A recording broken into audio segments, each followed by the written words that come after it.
इस कहानी की शुरुआत में हमें एक बूढ़ी औरत को दिखाया जाता है जिसका नाम बर्ब है। बर्ब हाल ही में गुजरे अपने हस्बैंड की राख के डिब्बे के सामने उदास बैठी होती है, जिसके बाद वो अपनी और अपने हस्बैंड की एक पुरानी फोटो को देखती है और अपनी पहली मुलाकात को याद करते हुए बर्फीले मौसम में वो बाहर निकलती है। वो अपने ट्रक में कुछ जरूरी सामान रखकर उस फोटो को ट्रक के सामने लगाती है और मीलों लंबे बर्फीले रास्ते पर निकल पड़ती है ताकि वो अपने हस्बैंड की आखिरी ख्वाहिश पूरी कर सके। दरअसल वो अपने हस्बैंड की एशेस को उसी जमी हुई झील में बिखेरना चाहती है जहाँ कई साल पहले उनकी पहली मुलाकात हुई थी।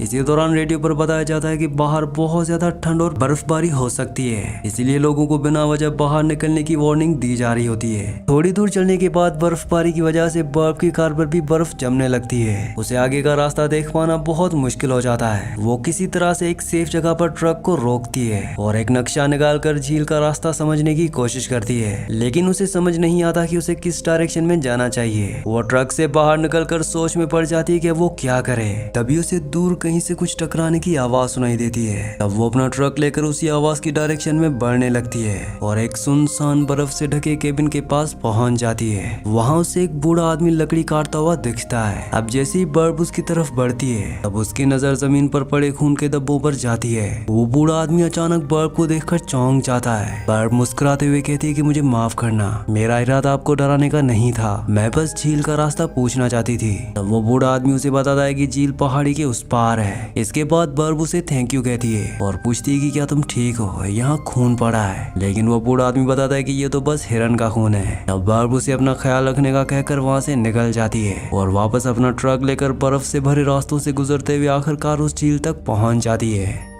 ये वही झील होती है जहाँ बर्ब और उसके हस्बैंड की पहली मुलाकात हुई थी। यहाँ पहुंचकर बर्ब बहुत इमोशनल हो जाती है। जब वो अपने पास्ट को याद करती है तो उसकी आंखों में आंसू आ जाते हैं। उसे याद आता है जब वो अपने हस्बैंड के साथ यहाँ आया करती थी। ये दोनों साथ बैठकर बर्फ पर फिशिंग करते थे। अब जैसे ही वो अपने हस्बैंड की राख को झील में बिखेरने वाली होती है तभी अचानक पास से उसे गोली चलने की आवाज आती है। गोली की आवाज सुनकर बर्ब डर जाती है। वो जल्दी से भागकर अपने ट्रक के पीछे छुप जाती है। तभी झील के पास एक लड़की लड़खड़ाती हुई भागती दिखती है और वही बूढ़ा आदमी बंदूक लेकर उसका पीछा कर रहा होता है। वो लड़की को बोलता है कि अगर और भागने की कोशिश की तो मैं तुम्हें मार दूंगा। वो उसे डराकर वापस अपने केबिन की ओर ले जाने लगता है। बर्ब पुलिस को कॉल करने की कोशिश करती है लेकिन वहाँ पर नेटवर्क नहीं होता।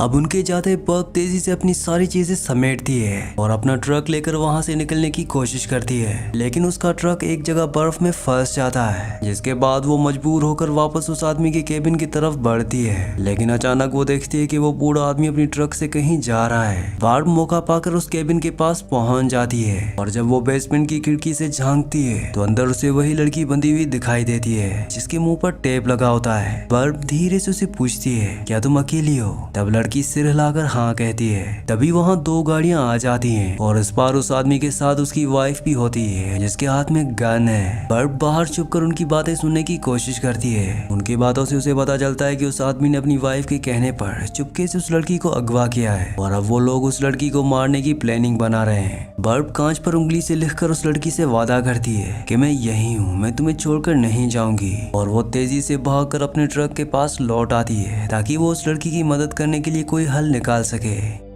दूसरी तरफ केबिन में अब उस बूढ़े आदमी की वाइफ के नाक से खून निकलने लगता है। तभी अचानक उसे केबिन के बाहर एक लड़की का दस्ताना दिखाई देता है। तब उसे शक होता है कि यहाँ कोई और भी है और जब वो उस लड़की की ओर देखती है तो खिड़की पर बर्ब का लिखा मैसेज देखकर उसे यकीन हो जाता है कि बाहर कोई है जो उस लड़की की मदद करने की कोशिश कर रहा है। ये देखकर उसे बहुत गुस्सा आता है। वो अपने हस्बैंड से पूछती है कि ये मैसेज किसका है। तब उसका हस्बैंड कहता है कि मुझे नहीं पता, पर थोड़ी देर पहले एक औरत आई थी और झील का रास्ता पूछ रही थी, शायद ये मैसेज उसी ने ही लिखा है। वो घबरा कर कहती है कि अगर उस औरत ने कुछ देख लिया तो सब कुछ खत्म हो जाएगा, और वो बंदूक उठाकर बर्ब को ठिकाने लगाने के इरादे से जबरदस्ती अपने हस्बैंड को लेकर झील में आ जाती है। लेकिन यहाँ बर्ब पहले अपने साथ लाए अपने हस्बैंड के पुराने आइस फिशिंग शेड को चारा बनाकर रखती है, और जैसे ही वो बूढ़ा आदमी शेड के पास जाता है तब अचानक वो एक घड़े से झील के बर्फीले पानी में गिर जाता है जिसे बर्ब ने ही तैयार कर रखा होता है। उस आदमी की वाइफ उसे पानी से निकालती है। तब तक मौका पाकर बर्ब उनके केबिन में पहुंच जाती है और उस लड़की को बचाने के लिए किसी तरह बेसमेंट का दरवाजा भी तोड़ देती है। लेकिन नीचे पहुंचने पर वो देखती है कि उन लोगों ने इस लड़की को जंजीरों से बांध कर रखा है और उस पे ताला भी लगा होता है। वो लड़की काफी घबराई हुई होती है।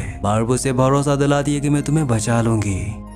अब इसके बाद वो वापस ऊपर जाकर पानी का नल चालू करके सिंक बंद कर देती है ताकि पानी भरकर घर में फैल जाए। साथ ही पानी से वहाँ जलती हुई आग बुझाकर उनके सारे सामान को भी पानी में भिगो देती है। लेकिन बाहर निकलते ही बूढ़े आदमी की वाइफ उस पर गोली चला देती है जो उसके हाथ में लग जाती है। बर्ब किसी तरह भागकर बर्फ में कहीं गायब हो जाती है और जब वो दोनों घर लौटते हैं तो पूरा घर पानी से भर चुका होता है। नीचे बेसमेंट में उस लड़की तक भी पानी पहुंच जाता है। झील में गिरने की वजह से वो बूढ़ा आदमी ठंड से बुरी तरह कांपने लगता है। लेकिन बर्ब ने उनका बैग और आग जलाने का सामान भी पानी में भिगो दिया होता है। बर्ब वापस अपने ट्रक के पास लौट आती है और अपने जख्म का इलाज करने की कोशिश करती है। तभी वो देखती है कि उसकी शादी की अंगूठी कहीं गायब हो गई है। ये देखकर उसका दिल बैठ जाता है। वो भागकर गड्ढे के पास आती है लेकिन उसे वहाँ अंगूठी नहीं मिलती, जिस बात से बर्ब को बहुत दुख होता है। तब उसे वो पल याद आता है जब उसके हस्बैंड ने उसे प्रपोज किया था। ये सब सोचकर वो रोने लगती है। तभी उसकी नजर नीचे पड़ी उस बूढ़े आदमी की बंदूक पर जाती है, जिसे देखकर बर्ब कहती है कि मुझे उस लड़की को बचाना होगा। इसके बाद बर्ब वापस केबिन की तरफ बढ़ने लगती है। दूसरी तरफ हमें उस बूढ़े आदमी को दिखाया जाता है जिसकी ठंड की वजह से हालत बहुत ज्यादा खराब है। उसकी वाइफ उसे गर्म करने के लिए अपनी कार में लाई होती है ताकि कार के हीटर से उसे कुछ गर्मी मिल सके, लेकिन अभी भी उसकी हालत बहुत ज्यादा खराब होती है। वो अपनी वाइफ से कहता है कि मैं चल नहीं सकता, मेरे कपड़े भी अभी गीले हैं। लेकिन उसकी वाइफ कहती है कि हमारे पास ज्यादा टाइम नहीं है, हमें सब कुछ सुबह से पहले ही खत्म करना होगा। वो उसे कहती है कि मैंने 10 साल ऑपरेशन थिएटर में काम किया है और मुझे पता है कि मुझे क्या करना है। हमें झील के पास ही ऑपरेशन करना होगा ताकि बर्फबारी के बाद पुलिस को कोई भी सबूत ना मिल सके और काम खत्म होने के बाद हम बर्ब को भी ढूंढकर मार देंगे। अब ये दोनों जबरदस्ती उस लड़की को कार की तरफ ले आते हैं, लेकिन तभी बूढ़ा आदमी देखता है कि उसकी गन उसके पास नहीं है, जिस बात से वो घबरा जाता है। ये बात सुनकर उसकी वाइफ को बहुत गुस्सा आता है और वो अपने हस्बैंड को बहुत जोर से थप्पड़ मारती है और उसे कहती है कि झील की तरफ जाकर तैयारी शुरू कर दो। वो बूढ़ा आदमी भारी भरकम चीजों को उठाकर किसी तरह से झील की तरफ पहुंचता है और अपना काम शुरू कर देता है ताकि जब उसकी वाइफ उस लड़की को वापस लेकर लौटे तो वो अपना काम पूरा कर सके। बार्ब दूरबीन से ये सब कुछ देख रही होती है और वो मौका पाकर उस लड़की को बचाने के लिए वापस केबिन में पहुंच जाती है। लेकिन जब वो बेसमेंट में देखती है तो वो लड़की उसे बेसमेंट में नहीं मिलती। वो उस बूढ़े आदमी के औजारों से जैसे तैसे करके अपने हाथ में लगी गोली को निकाल लेती है और खुद ही अपना जख्म सील लेती है। इसके बाद वो केबिन से बाहर आकर उस बूढ़े आदमी की गाड़ी का शीशा तोड़ देती है और वो उस गाड़ी के रेडियो को यूज करते हुए कहती है कि यहाँ पर 2 लोग हैं जिन्होंने एक लड़की को अगवा किया है, हमें आपकी मदद की जरूरत है। वो लड़की बहुत खतरे में है, मैं भी जख्मी हूँ, आप जल्द से जल्द हमारी मदद कीजिए। वो उन्हें लोकेशन बताने की कोशिश करती है, लेकिन तभी वहाँ पर बूढ़ा आदमी आ जाता है। वो बार पर हमला करके उसे मारने की कोशिश करता है, लेकिन बचाव में बार भी उस पर हथौड़े से हमला कर देती है और उस पर गन तान देती है। वो बूढ़ा आदमी कहता है कि मुझे मत मारो, मेरा इसमें कोई कसूर नहीं है। इसके बाद वो उसे सारी सच्चाई बताता है। वो कहता है कि मेरी वाइफ बीमार है जिसकी वजह से मुझे ये सब करना पड़ रहा है, मैं ये सब नहीं करना चाहता था। उन्होंने उस लड़की को इसलिए चुना क्योंकि उसने पहले भी अपने आप को मारने की कोशिश की थी। वो कहता है कि मुझे अब अपनी गलती का एहसास है, मेरी ठंड की वजह से हालत बहुत ज्यादा खराब है, मुझे बस एक डॉक्टर की जरूरत है। साथ ही वो बार्ब को उसकी अंगूठी भी लौटाता है। वो कहता है कि मुझे ये केबिन में मिली थी। ये सब सुनकर बार्ब को उस पर रहम आ जाता है, लेकिन अभी भी उस पर पूरा यकीन नहीं होता। वो उसे कहती है कि अगर तुम वाकई में एक अच्छे इंसान हो तो पास ही के शहर जाओ और पुलिस को भेजो, वहाँ से तुम डॉक्टर के पास चले जाना। वो बूढ़ा आदमी उससे वादा करता है और कांपते हुए अपनी ट्रक के पास आता है। वो बार्ब को कुछ बची हुई गोलियां भी देता है, जिसके बाद वो गाड़ी लेकर वहाँ से निकल जाता है। अब वो थोड़ा ही आगे पहुँचता है तब वहाँ पर उसकी वाइफ आ जाती है। वो उस बूढ़े आदमी को देखकर बहुत गुस्सा होती है। वो कहती है कि तुमने वो जगह क्यों छोड़ी। वो बूढ़ा आदमी कहता है कि मेरी ठंड की वजह से हालत बहुत खराब है, साथ ही मेरा पैर भी जख्मी है, इसीलिए मैं डॉक्टर के पास जा रहा हूँ। लेकिन उसकी वाइफ कहती है कि इसके लिए तुम्हें मुझसे पूछना चाहिए था, तुम डॉक्टर के पास नहीं जा रहे थे, तुम मुझसे भाग रहे थे। वो बूढ़ा आदमी उसे कहता है कि ये पागलपन हमें यहीं पर छोड़ देना चाहिए, लेकिन उसकी वाइफ बहुत जिद्दी होती है, वो उसकी बात नहीं मानती। वो कहती है कि ये मौका मैं नहीं जाने दे सकती, हमें बस झील के पास पहुंचना है। वो बूढ़ा आदमी उसे कहता है कि क्या तुम्हें यकीन है कि वो डॉक्टर अब भी वहाँ पर होगा। वो उसे बहुत देर तक समझाने की कोशिश करता है। वो कहता है कि हमारे पास अभी भी टाइम है, हम सब कुछ ठीक कर सकते हैं। लेकिन तभी उसकी वाइफ के नाक से खून बहना शुरू हो जाता है। वो उसे कहती है कि अगर मैं यहाँ से गई तो मैं मर जाऊंगी, तुम बस मुझसे छुटकारा पाना चाहते हो। जिसके बाद वो अपने हस्बैंड पर गन तान देती है।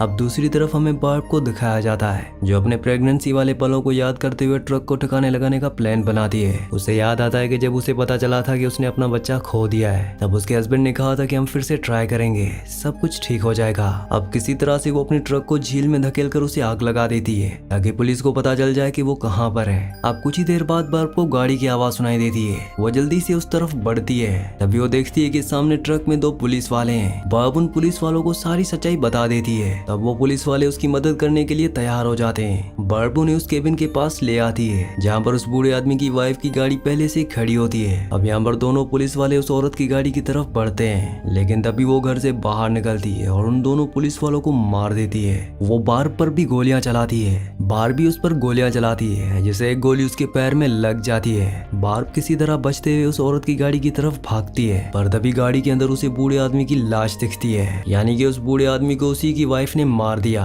बार्ब बचने के लिए केबिन के पीछे छुप जाती है, लेकिन वो औरत गोली मारकर वहाँ की छत को ही गिरा देती है। बेहोशी में उसे अपने हस्बैंड की मौत वाला दिन याद आता है जब वो उसके लिए नाश्ता बना रही थी और कुर्सी पर बैठे बैठे ही उसके हस्बैंड की मौत हो गई थी। दरअसल उसके हस्बैंड बीमार थे। अब इसके बाद जब उसको होश आता है, तब वो खुद को भी उस लड़की के साथ बंधा हुआ पाती है। यहाँ पर बार्ब को पता चलता है कि इस विक्टिम लड़की का नाम लिया है। बार्ब किसी तरह अपनी हथकड़ियां खोल देती है। वो उस बेसमेंट से निकलने के लिए रास्ता ढूंढने लगती है। तब उसे बाहर निकलने का दरवाजा मिल जाता है, लेकिन इससे पहले कि वो वहाँ से निकल पाती, तभी वो बूढ़े आदमी की वाइफ उसे देख लेती और दरवाजा बंद कर देती है। यहाँ पर बार्ब को अपने हस्बैंड की वो वसीयत याद आती है जिसमें उसने लिखा था कि मरने के बाद उसकी राख इस झील में बिखेर दी जाए, क्योंकि यही उसकी सबसे प्यारी यादें थी। अगली सुबह वो औरत बार्ब और लिया को झील के पास लेकर आ जाती है, जहाँ पर उसके हस्बैंड ने पहले ही मेडिकल कैंप लगा रखा होता है। बार्ब को अंदर ह्यूमन लिवर ट्रांसप्लांट किट देखकर ये पता चल जाता है कि ये औरत क्या करने वाली है। दरअसल वो औरत लिया का लिवर निकालकर खुद में ट्रांसप्लांट करवाना चाहती है। बार्ब उसे कहती कि लिया को छोड़ दो, तो मेरा लिवर निकाल लो, लेकिन वो औरत उसे गुस्से से कहती कि तुम अब किसी भी काम की नहीं हो। वो उसे कहती कि लिया के हाथ बांधकर टेबल पर लेटा दो।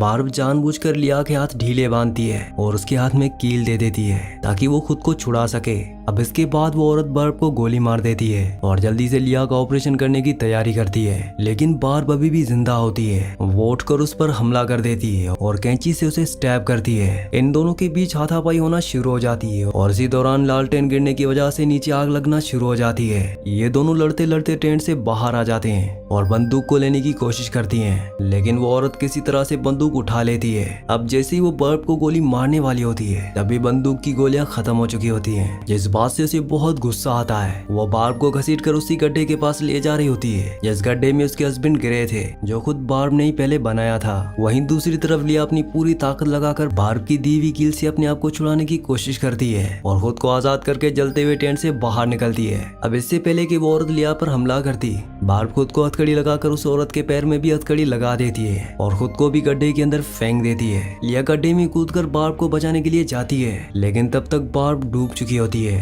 लिया को इससे बहुत दुख होता है, वो रोने लगती है। अब इसके बाद हमें दिखाया जाता है कि बार्ब अपनी जिंदगी की आखिरी सांसें ले रही होती है और यहाँ पर उसके हाथ में वही डब्बा होता है जिसके अंदर उसके हस्बैंड की एशिस है। वो उस डब्बे को खोलकर अपने हस्बैंड की एशिस को उस झील में बिखेर देती है और इस तरह से बार्ब ने अपनी जान देकर अपने हस्बैंड की वसीयत को पूरा कर दिया। साथ ही उसने जो लिया से वादा किया था कि वो उसकी जान बचाएगी, वो भी उसने पूरा कर दिया। ऊपर लिया को बार्ब की और उसके हस्बैंड की तस्वीर मिलती है। वो उस तस्वीर को संभाल कर अपने पास रखती है और वो उस ठंड में आहिस्ता आहिस्ता आगे बढ़ने लगती है। आखिर में वही सीन दिखाया जाता है कि उसी झील पर बार्ब और उसके हस्बैंड ने वो तस्वीर ली होती है जो ऊपर लिया को मिली थी। इसी सीन के साथ इस मूवी का, इस कहानी का एंड हो जाता है। अगली कहानी आप किस मूवी पर सुनना चाहते हैं मुझे नीचे कमेंट्स में जरूर बताना, क्योंकि मैं आपकी कमेंट्स पढ़ता हूँ और आपके प्यारे प्यारे कमेंट्स का बहुत बहुत शुक्रिया।